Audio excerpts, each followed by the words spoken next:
मैंने आह्वान किया था 22 जनवरी तक हम सभी देश के तीर्थ स्थानों की, मंदिरों की साफ सफाई करें, स्वच्छता का अभियान चलाएं।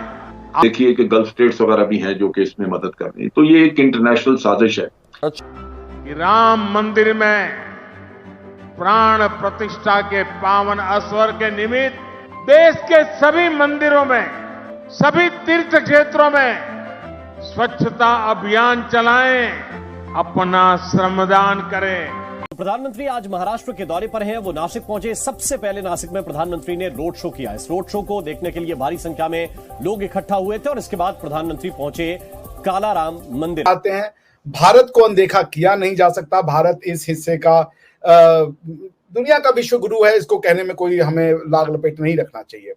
तो ये दोनों लोग विजनरी हैं। ऐसे leader, Modi ji, Al Nahyan साहब और मोहम्मद बिन सलमान साहब जैसे लीडर सदियों में एक बार आते हैं। आसान नहीं है ये लोग जो काम कर रहे हैं, जो ये कर रहे हैं। ये टेक्टोनिक शिफ्ट है, इन्फ्लेक्शन पॉइंट है भाई।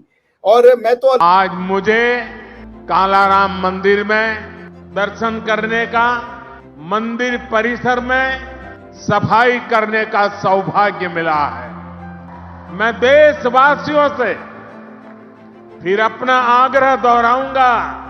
एक्चुअली आप जो टूरिज्म की बात कर रहे हैं, आप कभी कुछ ना करें। अगर पाकिस्तान है ना इकोनॉमी को रिवाइव करना चाहता है, जो कभी करेगा नहीं। अभी पता है क्या हुआ है, हमारी एक शारदा माता का टेम्पल कश्मीर में है, ठीक है, हाँ, उसको कॉफी होम बना दिया गया। कालाराम मंदिर में उन्होंने पूजा की और सिर्फ पूजा नहीं की, वहां पर मंजीरा भी प्रधानमंत्री ने बजाया। तस्वीरें देखिए इस वक्त हम आपको दिखा रहे हैं। और साथ ही उन्होंने पोछा लगाकर स्वच्छता का संदेश भी दिया। पहले भी सफाई अभियान, स्वच्छता अभियान को प्रधानमंत्री आगे बढ़ाते रहे हैं। और कॉफी होम आपके यहां पर, उस मंदिर को कुछ ना करें, जो वो दीवारें हैं ना, बस उतनी दीवारों तक हमें जाने का मौका दे दे। हिंदू की आदत है माथा टेकने के बाद पैसे चढ़ाता है, और वहां डॉलर चढ़ेंगे। ये बात बड़ी मतलब हेडलाइंस में लोगों ने इसको जैसे कहते हैं हाईलाइट किया और एक बहुत बड़ी चीज थी। एक तो इसके हवाले से थोड़ा सा मुझे ट्राई तो करें। हिंगलाज माता मंदिर आपके यहां है, आपका कंट्री कुछ ना करे टूरिज्म के नाम पर। प्रॉब्लम यह है, आप लोग टूरिज्म को चेहरा दुनिया ने देखा, उसको वो बदल देंगे। ठीक है, अब वो दुनिया के साथ चलना चाहते हैं, दुनिया को साथ लेके चलना चाहते हैं। दुनिया ह्यूमैनिटी की ओर चलना चाहती है, वो भी उसमें जाना चाहते हैं। अपना लिटरली हमारे यहां एक मंदिर के आसपास, अच्छा एक बात बताइए, हमारे यहां मंदिर में कितना पैसा होता होगा, आप बताइए। एक बड़े मंदिर में 5 लाख, 10 लाख, 15 लाख, हद 50 लाख।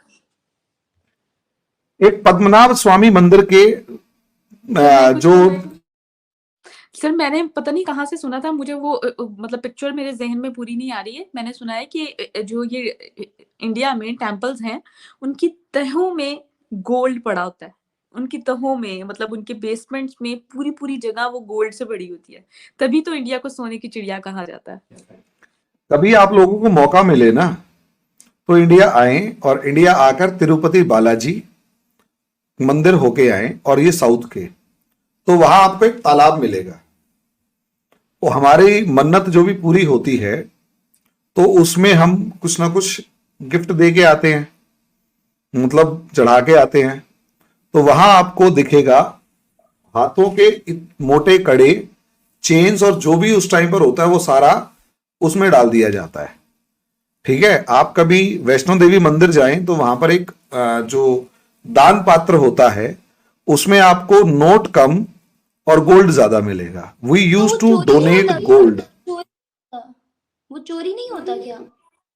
कौन सा चोरी होगा? पाकिस्तान में तो मस्जिदों के बाहर से जूते चोरी हो जाते हैं, वहाँ सोना भी सर रफ चप्पलें चोरी हो जाती हैं। यकीन करें, ईद की नमाज मेरे बाबा पढ़ने के लिए जाते थे ना, आज से 2 साल पहले, तो यकीन नहीं करें, जब वो रफ चप्पल ईद वाले दिन पहन के जाते हैं कि कहीं हमारे चोरी यहाँ हो तो जाएगी। मस्जिद के अंदर जो कूलर, पानी वाला कूलर होता है, उसके साथ भी जंजीर में ताला बंधा होता है कि ग्लास कोई ना उठा ले। देखिए वो तो थोड़ा बहुत किसी टाइम पर इंडिया में भी होता था, अब वो काफी हद तक चेंज हो चुका है। माइंडसेट चेंज हो जाता है ना। देखिए आपको कोई भी चीज जरूरत से ज्यादा मिल जाती है तो उसके बाद उसकी वैल्यू थोड़ी कम हो जाती है। जूते चप्पल चोरी होना और चेन का डब्बे में या कूलर में चेन बांध के रखना, दैट इज समथिंग डिफरेंट, ठीक है। लेकिन गोल्ड को चढ़ाना, या मैं जो फैक्ट बताने की कोशिश कर रहा था कि हमारे यहां साउथ में एक पद्मनाभ स्वामी मंदिर के गेट्स खुले थे। गेट्स, तहखाना जो होता है ना मंदिर के नीचे, उसमें गेट्स खुले थे। तो 6 स्टोर थे, ट्रेजरीज थी, जिनमें से 5 का गोल्ड निकला था और 5 में 5.7 या 8 लाख करोड़ रुपीस का गोल्ड था।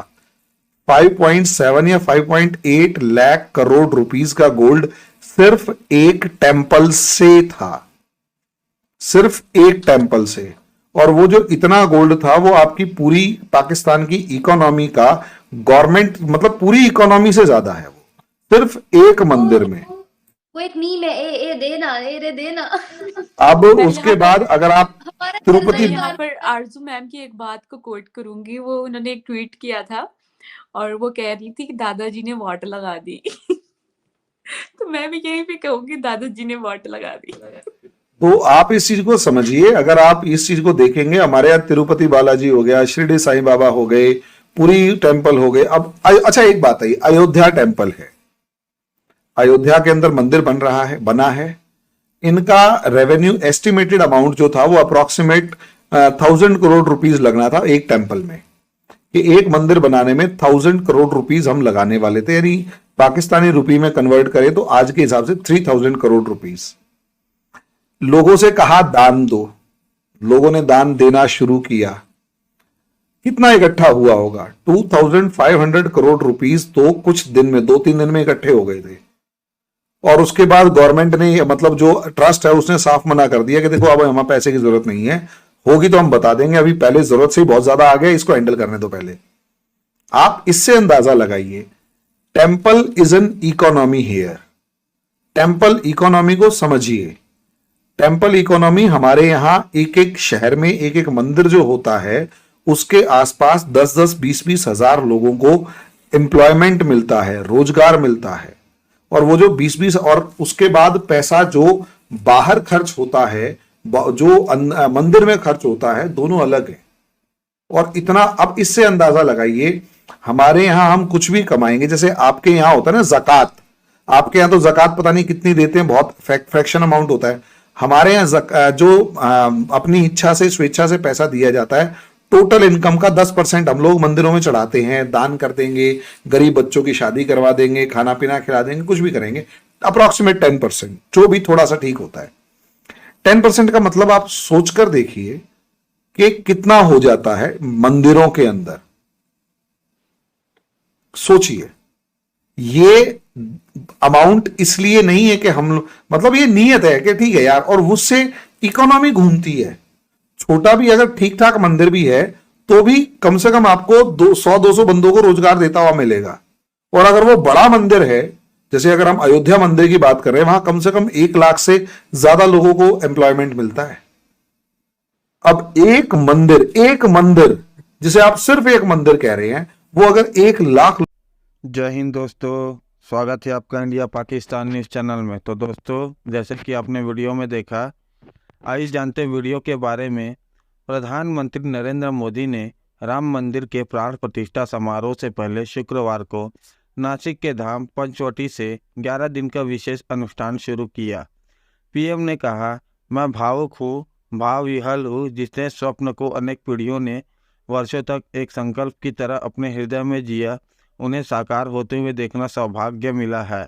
यह सभी भारतीय और भगवान राम के भक्तों के लिए पवित्र अवसर है और कोई 22 जनवरी को उस ऐतिहासिक क्षण का इंतजार कर रहा है जब भगवान राम की प्रतिमा अयोध्या में स्थापित की जाएगी, जिसे भक्त उनका जन्म स्थान मानते हैं।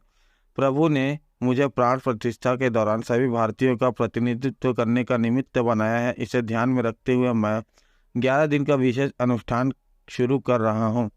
पीएम ने कहा, भगवान राम ने यहाँ पंचवटी में काफ़ी समय व्यतीत किया था। मैं लोगों से अपील करता हूँ कि 22 जनवरी को राम प्राण प्रतिष्ठा समारोह से पहले सभी मंदिरों और तीर्थ स्थलों पर अभियान चलाया जाए। पीएम मोदी ने काला राम मंदिर में पूजा अर्चना की और भजन कीर्तन में शामिल हुए। इस दौरान उन्होंने झांझ मंजीरे भी बजाए। पीएम ने वहां महाकाव्य रामायण की कथा सुनी। उन्होंने विशेष रूप से लंका कांड वाला कालखंड सुना, जिसमें भगवान राम की अयोध्या वापसी का गान है। रामायण को मराठी में प्रस्तुत किया गया और मोदी ने AI ट्रांसलेट के जरिए इसका हिंदी संस्करण को सुना। पीएम ने मंदिर परिसर की सफाई भी की। रामायण के जुड़े स्थानों में पंचवटी का विशेष स्थान है, क्योंकि रामायण की कई महत्वपूर्ण घटनाएं इसी स्थान पर घटी थी। पंचवटी का अर्थ है 5 बरगद पेड़ों वाला भूमि।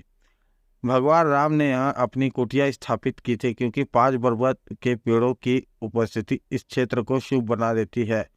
पीएम ने अपने अनुष्ठान में कहा, जैसा हमारे शास्त्रों में भी कहा गया है, हमें ईश्वर के यज्ञ के लिए आराधना और के लिए स्वयं में भी दैवी चेतना जागृत करनी होती है। इसके लिए शास्त्रों में व्रत और कठोर नियम बताए गए हैं, जिन्हें प्राण प्रतिष्ठा से पहले पालन करना होता है। इसलिए आध्यात्मिक यात्रा के कुछ तपस्वी आत्माओं और महापुरुषों से मुझे जो मार्गदर्शन मिला है, उन्होंने जो यम नियम सुझाए हैं, उनके अनुसार मैं आज 11 दिन के विशेष अनुष्ठान प्रारंभ कर रहा हूँ। इस पवित्र अवसर पर मैं परमात्मा के श्री चरणों से प्रार्थना करता हूँ, ऋषि मुनि तपस्वियों का पुण्य स्मरण करता हूँ, जनता जनार्दन जो ईश्वर का रूप है उनसे प्रार्थना करता हूँ आप मुझे आशीर्वाद दे, ताकि मन से, वचन से, कर्म से और मेरी तरफ से कोई कमी ना रहे। तो दोस्तों, अगर आपको ऐसी वीडियो देखना पसंद है तो हमारे चैनल को सब्सक्राइब करें, वीडियो को लाइक करना भूलें। धन्यवाद। जय हिंद, जय भारत।